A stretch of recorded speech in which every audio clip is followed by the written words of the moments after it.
İngiltere İç İstihbarat Teşkilatı MI5 dün İngiltere parlamentosunda Çin hükümeti tarafından görevlendirilen bir ajan olduğu uyarısında bulunmasının ardından Çin'den söz konusu ajan iddialarına yanıt geldi. Çin Dışişleri Bakanlığı'ndan yapılan açıklamada MI5'in uyarısı bazı kişilerin özel varsayımlarına dayanan panik oluşturan açıklamalar olarak nitelendirildi.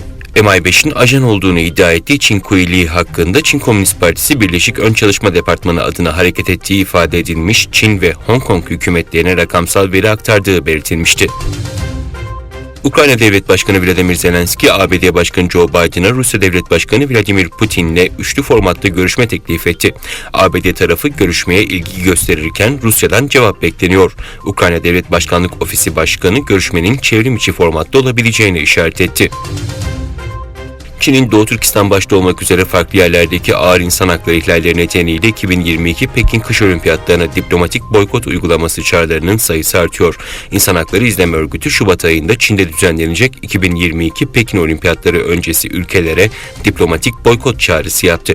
ABD, Birleşik Krallık ve Kanada ile pek çok kuruluş Çin'in Doğu Türkistan bölgesinde Müslüman, Uygur ve diğer azınlıklara karşı yapılan insan hakları ihlalleri nedeniyle Pekin Olimpiyatlarına diplomatik boykot ilan ettiklerini açıklamıştı. Kazakistan'da protesto ve şiddet olayları nedeniyle 5 Ocak'ta ülke genelinde ilan edilen olağanüstü hal 4 bölgede daha kaldırıldı. Kazakistan Cumhurbaşkanlığı'nca yayınlanan kararnameye göre 14 Ocak itibariyle Çimkent şehriyle Türkistan, Kargandı ve Doğu Kazakistan eyaletlerinde o hal rejimine son verildi.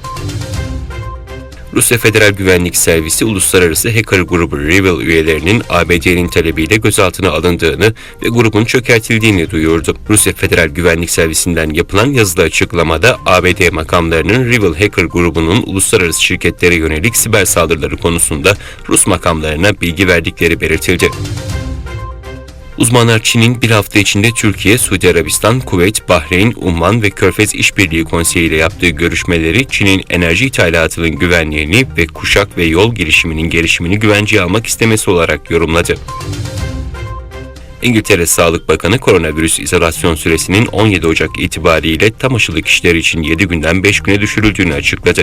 İzole olmuş kişilerin 5. gün ve 6. gün testleri negatif çıkarsa karantinadan çıkabileceklerini duyurdu.